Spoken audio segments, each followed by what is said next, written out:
Are you a woman who is ready to take control of her life and achieve anything she wants? In this podcast, you will find the inspiration and motivation you need to become an empowered and successful woman. Hi, my name is Laura Hearn, and I'm so excited for the new season of the Empowered Modern Woman podcast. This season is for women who are fed up with being held back by society's expectations. We're going to talk about everything from career advice to health and fitness tips to help you live your best life. So if that's something that interests you, make sure to hit subscribe and to tune in every week for each of our new episodes. Hey everyone, I am so excited for this week's episode of the Empowered Modern Woman podcast. I am so excited to introduce you guys to Sophia Lebano. She is a current student at the Franciscan University of Steubenville, where she's actually getting her MBA and her undergrad in management at the same time. She is a co-host to Here and Now podcast. She is also a founder of Sophia Lebano Creative, where she helps, Catholic and Christian entrepreneurs with website design and marketing strategies. She personally has lived with hearing loss since the age of 8, and in 2016 and 2018, she had bilateral cochlear implants, and she really focuses in her free time, if she has any, on advocating for hearing loss awareness. And that's part of her podcast, Here and Now. It's a play on words, guys. You'll see it linked below, and you'll understand what the play on words is there. And she is always working on her business, working on putting herself at a better advantage by continuing her education and learning new things, whether it's social media trends, dancing, and so much more. So, Sophia, welcome to the Empowered Modern Woman podcast. How are you doing today? I'm so good. I'm so glad to be here. It's Friday. It's the end of the week. Just feel a sense of accomplishment and ready to go into a new one. Awesome.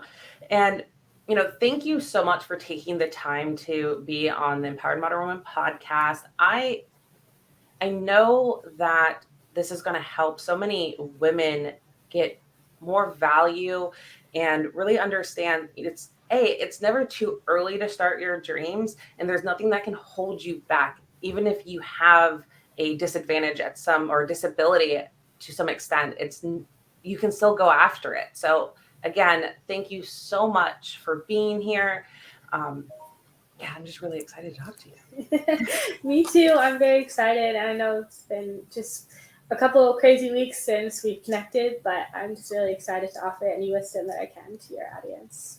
Awesome. So, you're in school right now. You're working on 2 degrees at the same time, which, as someone who has my business degrees, both undergrad and my master's, that is no easy feat. And you're running your own business. You're not just working a college job. You have your own business, and you're doing this philanthropy work as well, and the podcast. You're a busy woman. Yes, I am. But I don't take any of it for granted. I genuinely enjoy all that I do, and I make sure that people know that it's something that I enjoy, that I'm not just doing it just for the money or anything. It's really because I enjoy every aspect of what I get to do. That's amazing. And I think that's so valuable and important. So many people get caught up in just getting a job, and they forget about what they really enjoy in life. And when they're going to work, they're not living this life of joy and fulfillment. They're just getting a paycheck. So to be able to, at a young age, find that joy and happiness and be able to live that through, philanthropy work, but also in your career, you are wise, lady. You are full of wisdom. I mean, I wish I figured that out earlier. I don't know how many times I changed my major. I changed mine multiple times too. So business wasn't something that I ever really intended on getting into, but I'm so glad that I did. Going back, so I actually didn't even start at Franciscan when I was a freshman. I was at another college, and I kind of go through my whole life story on my podcast, but I went to another college. I was an occupational therapy major.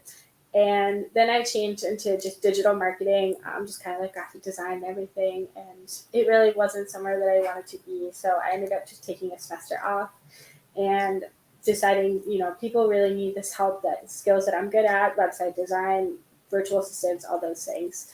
Um, so I just kind of started offering my services, really not even intending to start a business. And then in the spring, I started online with Franciscan, and as a theology major, I was intending to go into canon law, so like the law of the church. So very vastly different career path. And then that's when my business really took off. Is I realized that during COVID, people really wanted to start their passions and their hobbies and turn them into a business, and that's where I came in. I was so busy.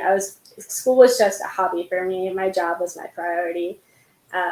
And then slowly but surely it just grew, and I changed my major the following year to business, and I never will look back. I'm so blessed to be in the career that I am.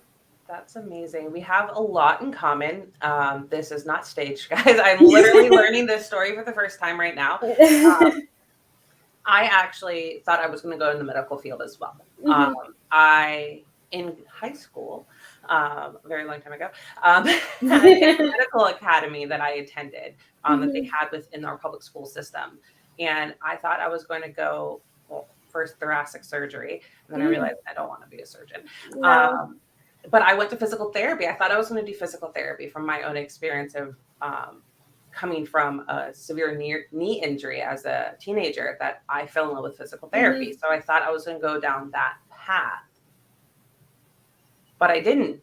I have a very interesting, shift that happened. I decided to go into business because I took one business course my senior year of high school. And so I started out with business. Then I was like, I'm not so sure about this. And then switched back to medicine, remembered why I didn't like it, and then went back again, back to business, and picked up extra majors because I was bored or something like that. I don't know. Yeah. But it's very similar kind of like path of like this, that, the other. Oh, wait, yes. Yeah. Oh, here we are. This is really what I'm passionate about. And, as you've had the hearing loss and the hearing disability, how has that, impacted how you run your business and how you communicate with your clients? Yeah, so I'm so lucky. If you asked me 10 years ago, maybe how I would have done this, I would have said I have no idea. I was diagnosed with hearing loss at the age of 8, completely kind of unexpected. So like I said, it's a long story. So my podcast really goes into a lot of depth on this story, but it's linked below, ladies. Yes. Thank you.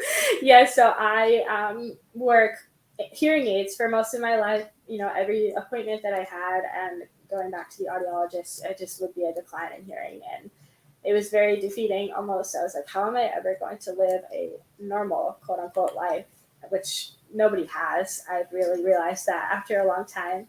Everybody's got something, but how was I going to be able to communicate in the world where it's a hearing world and I'm deaf? And that's when I really started advocating for hearing loss awareness, for people to kind of open this avenue of, accommodating people that don't have these accommodations. It's not necessarily accessible for everybody. Closed captions weren't really a thing on every video on YouTube, and now they are. So we've come a long way in the last 10 years. But anyway, fast forward to high school, I was at a very, very low point with my hearing, and I qualified for cochlear implant surgery. So basically, cochlear implant surgery allows you to get rid of all your natural hearing and replace it with this completely electronic device that's implanted in your head. It's a big surgery, and there's chances that it won't work, and there's a lot of therapy to go through. But I was so grateful that mine was incredibly successful, and it changed the entire outlook. I'm able to communicate normally with people, of course, with still some accommodations, but my hearing, if you test my hearing with my implants, I do have normal hearing levels now, and I'm able to have these Zoom calls. I'm able to do these things, and it's never really a consideration of like, what else do? I don't really have a plan B. This is my plan. And I'm just really grateful that my life has changed that way, that I can do that. So That's beautiful. thank you. That's amazing. Technology is so amazing. It's so Yes. medical technology is so amazing, and I'm so happy for you that you were able to achieve that. Thank you. Because yeah, I know people that have hearing loss and they're not candidates for Right. cochlear implants, and to meet someone that has had that success is really powerful. Thank you. So yeah, congratulations. Like, Thank you. Yeah, so as of now, it's 2022. So I've had my first one for almost 7 years, and my second one will be almost 5 years. So it's been quite the journey. I'm so grateful to have gone through college with this too. I know that college is not necessarily an arena for hearing loss sometimes for people. Part of the reason why I left my first college was for exactly that reason, even though I had implants. So things still do change, but 10 years ago, getting to a business like this, Zoom wasn't as popular as it is now. And thank you, COVID. just this, exactly. And that is one of the things that I am grateful for, is that all these people got to know how to use technology when that wasn't really a thing before. And yeah, I do all my client meetings virtually because I have clients basically all over the world at this point. And Awesome. Zoom is just the most powerful tool that we could use for communication. So, Sophia, what is it that you really want to accomplish with your business? Yeah, that's a great question. Like I said, I didn't start out as business intending to get into business. So all of those things of like a business plan and like KPIs and everything really didn't exist. I mean, first of all, I was 18 years old. I didn't know what I was doing. And now going to business school, I've started to learn and kind of backtrack and do all of those back end things that I needed to do when I first started. Um, my goal is just to be able to support my lifestyle and my family with my job. I very much value freedom. That's why I left working a normal job when I was 16, because I hated working for somebody else. I wanted to work for myself. And I like being able to have money. I like living a comfortable lifestyle. And of course, when I get married and have a family, I want to be able to support them. I just seen the value of being an entrepreneur, and I want that. Shark Tank was my favorite show growing up, and I always aspired to be those people that had some sort of crazy invention, and then they make it big time, and it's all the things that you see in the shelves these days. And I always thought I was never good enough to do something like that because I didn't have a crazy product invention or anything. But entrepreneurship is not just products, it's services. It's being able to be there for other people and seeing a need and filling the need. And that's exactly what I want to keep doing with my life. That's beautiful. And so if I understand you correctly, Mm-hmm. Sorry, I was like, my husband, I don't know what he's doing. If I understand you correctly, you really want that freedom. You really want to continue to have the freedom that entrepreneurship grants you, and to be able to really step into your own abundance, no matter where life takes you, right? Because our definition of success, our definition of freedom is it changes. It changes as your life evolves, and having that ability, that flexibility to adjust, is what you're looking for and striving for. And truly accomplishing that, which you've already started doing and are doing, really allows you to be joyous, allows you to be fulfilled. Exactly.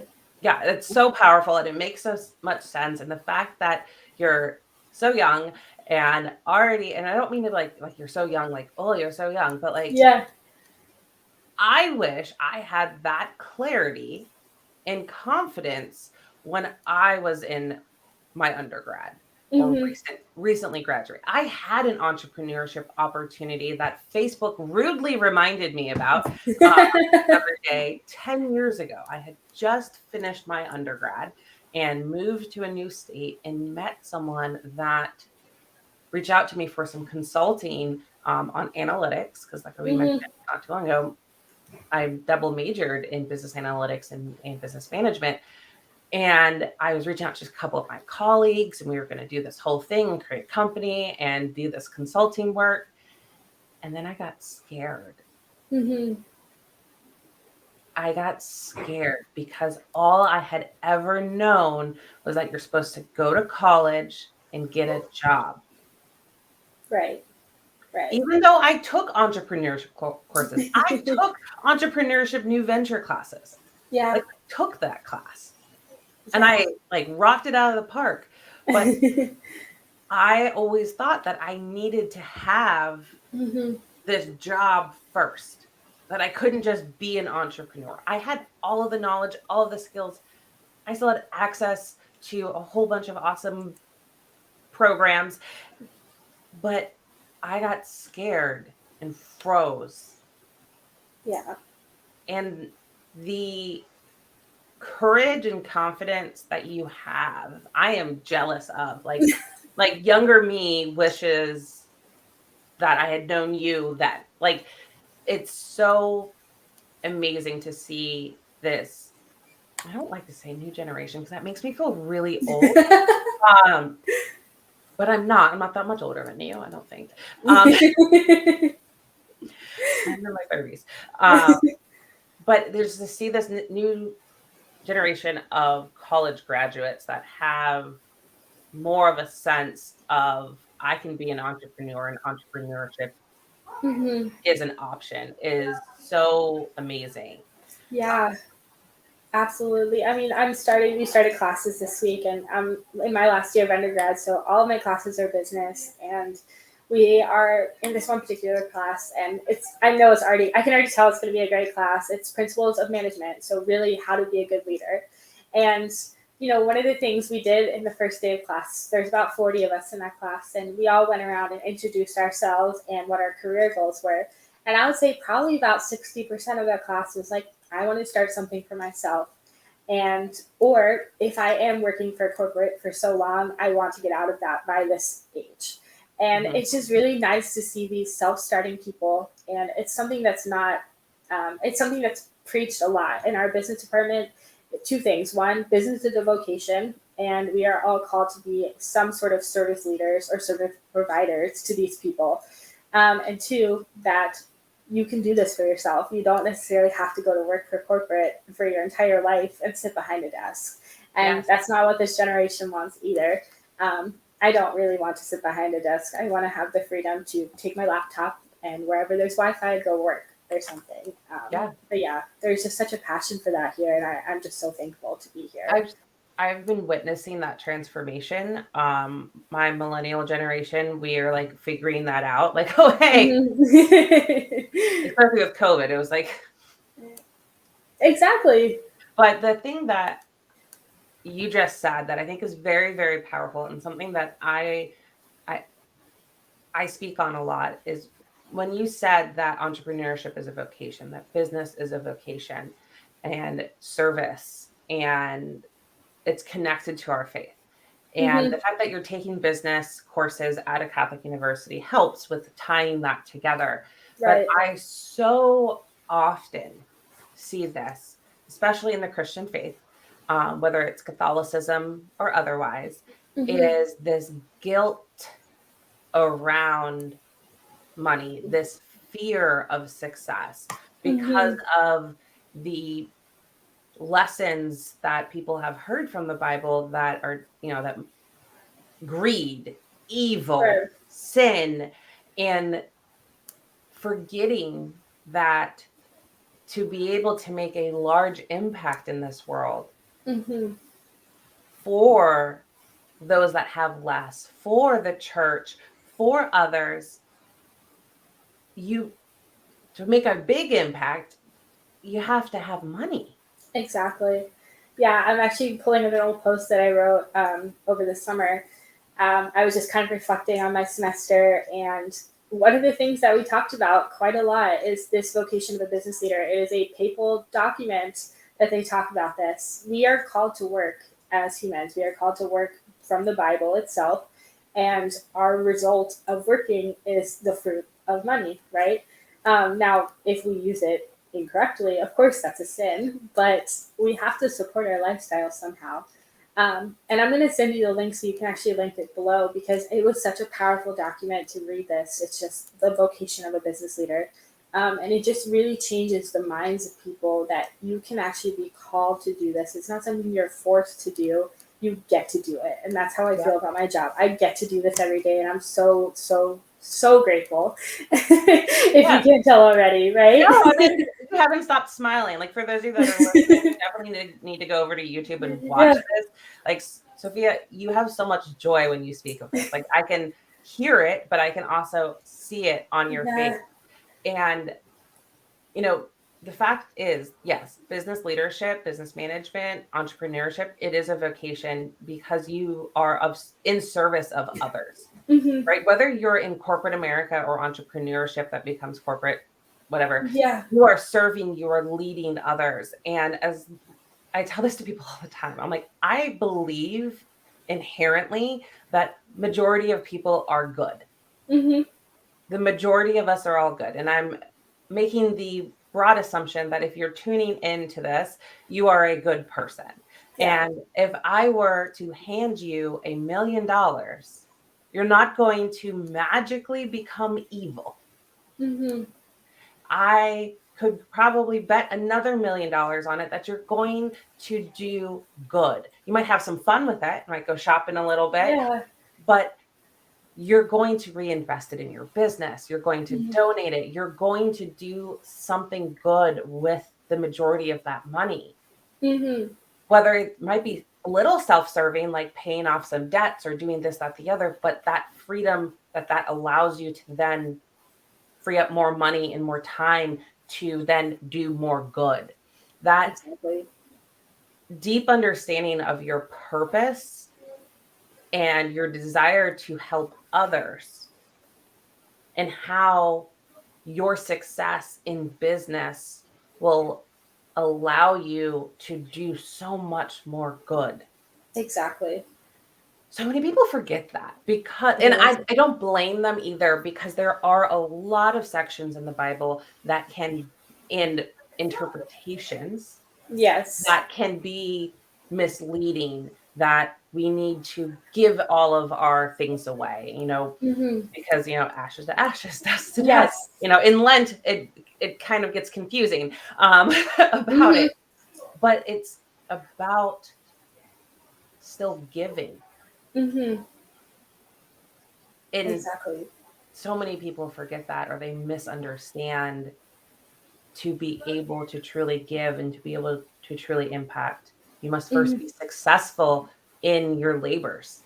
Exactly. Yeah. And one of the things that we are strongly emphasized on here is philosophy, right? And a lot of us have to study the philosophy classes before we get into our major. And I remember one of the things I learned from, I think it was a metaphysics class, and I'm not going to sound intelligent, I'm just going to give this straight up. I'm a business major, I'm not a philosophy major, is that every person is inherently driven by the good because of the natural law of human life by God. And every person sees the good in something, even if somebody does an evil act that we perceive, their mind is seeing this end result is going to be good. And it's a really hard concept for people to understand. And I'm going to use an example that this might not come across quite well, but it's okay. Somebody who feels depressed, right? They see suicide as their only option. They see that as a good, that I'm going to figure out how to solve this problem. That is a good thing to do. Of course, the actions to get there are evil and are not good, but they see this end result as good. We are always driven by the good. So the good in serving, maybe shopping when you have $1 million or something, you're serving that happiness that you desire. I just am, like I said, I'm totally butchering this concept. No. I can yes. There's a lot of not just philosophy, but psychology behind it. Right. I remember in my undergrad taking organizational behavior and the psychology in the workplace. And one of the things, it was understanding motivation factors, right? There's the Exactly. hygiene factors.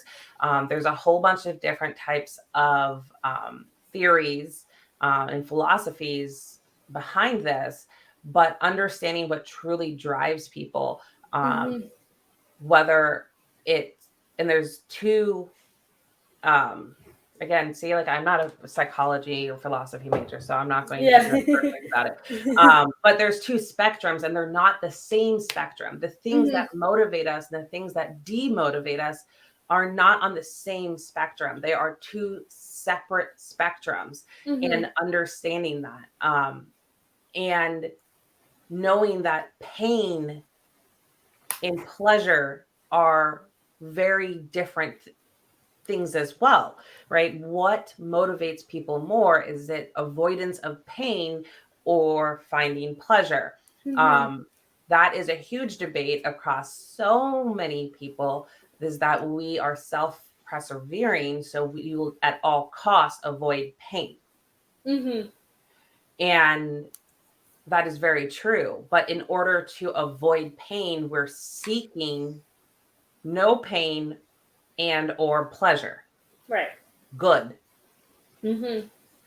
And when you made the reference towards someone that is depressed, and in their mind, in their vision, the solution to the pain and suffering that they have is death.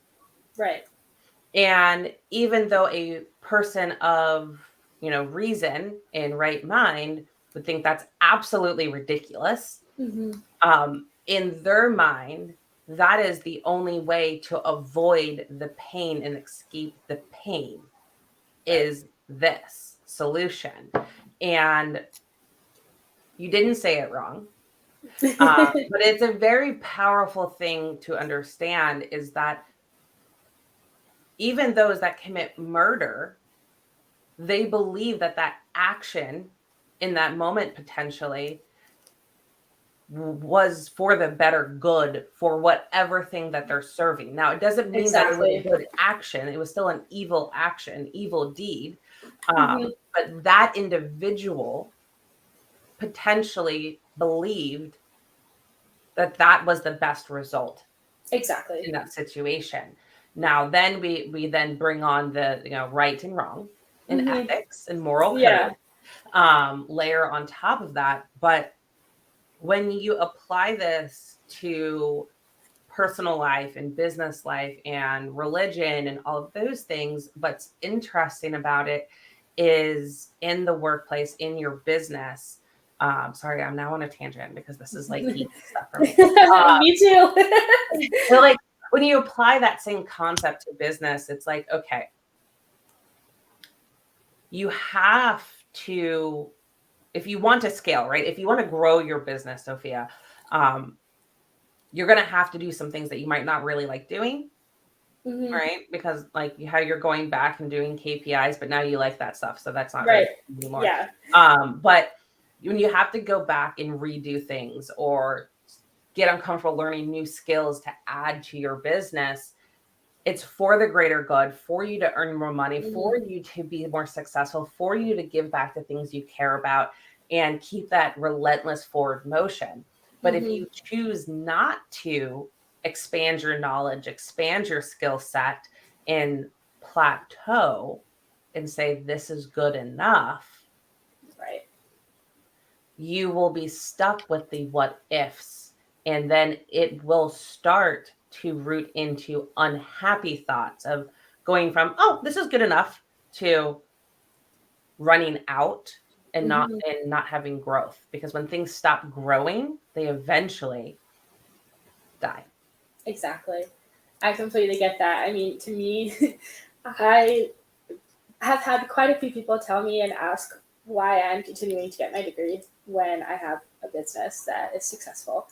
And that is exactly the point. I would not have most of the knowledge that I did of running a business, not necessarily the skill or trade that I'm doing, but of running the business without going to school for business. And of course, you can always learn, but why would I want to learn there when I can learn all these things about being a vocation of a business leader and all these other things, and also being formed at the same time, here rather than doing it online. And to me, that avoiding the pain of being in a plateau or in a valley, I would rather do that. And that is where that happiness is going to come from. To take it back to that philosophy for a second, avoiding the pain of being in a plateau and continuing moving on. That's where you're going to see that happiness. And I love that you brought it back to your degree. I was in a great debate online in Clubhouse recently about college and the worthiness of college and whether or not YouTube and entrepreneurship have cheapened university.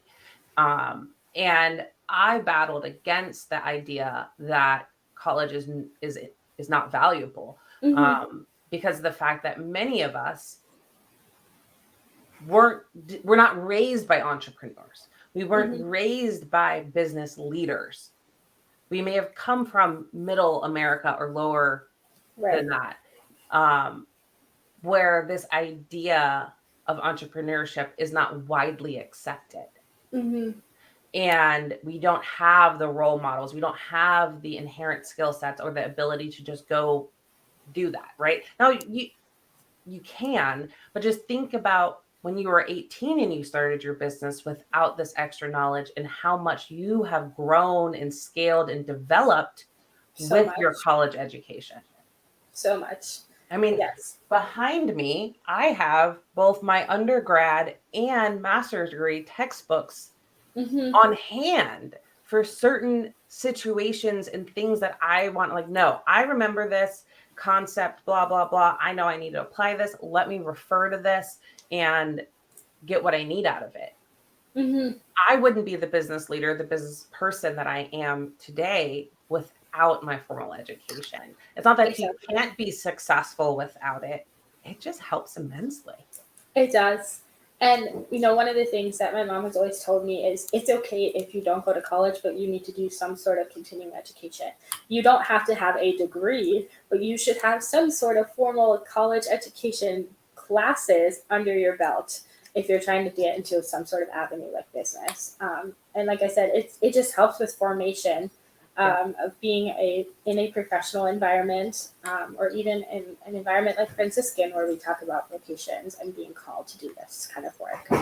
It's so powerful, the connection that you're able to have. Like I said, again, so many people a lot of people of faith lose that connection between business and the faith, like that vocation piece of it. And that's where that guilt and fear and anxiety sometimes comes in with success in entrepreneurship. So I'm really happy that our conversation kind of landed there, that it's okay to be a person of faith and to be wildly successful in whatever that means to you, because we all have different definitions of success. Exactly. Right? My definition, your definition may be wildly different. They probably are to an extent. There's probably some parallels, but it's different.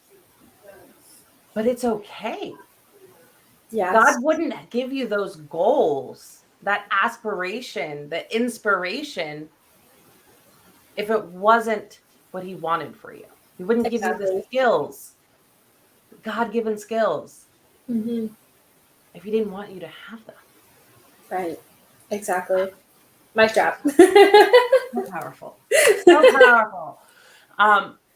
So as you're still an undergrad and you're getting ready to, get into more of the master degree programs very shortly, what piece of advice would you give another college student, excuse me, or just yourself, like 4 years ago, that, they might still be a little bit unsure on how to get this ball rolling? Like, what piece of advice would you give yourself or, another college grad that's wanting to start their business?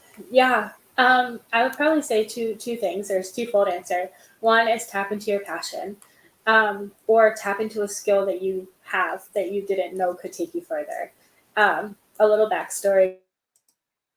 when I was 16, my first implant, I had to take off from school and be homeschooled. I was in a traditional school, and it just wasn't an environment that supported me. And so I came home, and I'm so thankful that my mom asked me to do this for her. She asked me one day to help her figure out how to start a website because she wanted to start her own blog. And she kind of made it part of my curriculum to sit down and learn how to build a website. And I said, I'm never going to do this again. I was so impatient. I was so frustrated with myself for not really figuring out how to do this very fast. But it was something that I learned how to do. And 2-3 years later, sure enough, people started asking me if I knew how to do it. And I said, yes, I do. And I kind of would Google some things on YouTube, and it became a passion and a skill that I tapped into.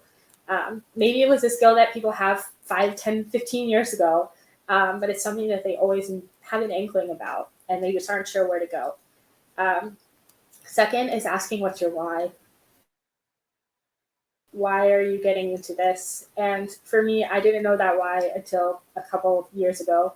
My why is for freedom. My why is to have a job that I'm passionate about. And it might not even turn into a full-scale job for some people. Maybe it's just a hobby. But asking yourself, is this somewhere you really want to be in 10, 15, 20 years from now? I didn't know if I wanted to spend another 10, 15 years in school to go to med school when I was a kid, when I could do something that I wanted to do, which is business. So tap into your passion and asking why. That is so good. So good. And it's funny, I've talked to medical professionals who, with COVID, they realized how much they really don't like this anymore, and they left and they started a career, a business in their true passion. And you're so right. Tap into your passion, understand that business and your desire to lead and start your own journey is also a vocation. And thank you. Oh, I want to hug you. Thank you so much, Sophia. This has been such an amazing conversation. So powerful. You guys, all of her social media and ways to get in contact with her podcast link, it's all below. We'll also have a link because she has Ask Me Anything sessions available as well at a discount. So be sure to tap into Sophia. She is absolutely obsessed with helping other entrepreneurs with website design and marketing strategies. So if you're looking to up level that, you guys, reach out to Sophia and she'll help you. She'll get it done. Yes, I will. Thank you so much, Laura. This is amazing. And I didn't even intend to start talking about philosophy, but I'm so glad we did. Yes. Thank you. Thanks for tuning in to this week's episode of the Empowered Modern Women podcast. Again, your host is me, Laura Hearn, and this podcast is for women who are fed up with being held back by society's expectations. We talk about everything from career advice to health and fitness tips to help you live your best life. If you enjoyed this episode, be sure to hit subscribe and leave a review. New episodes come out every single week to help you find the inspiration and motivation you need to become empowered and successful. Be sure to follow us on social media at Money Mindset by Laura.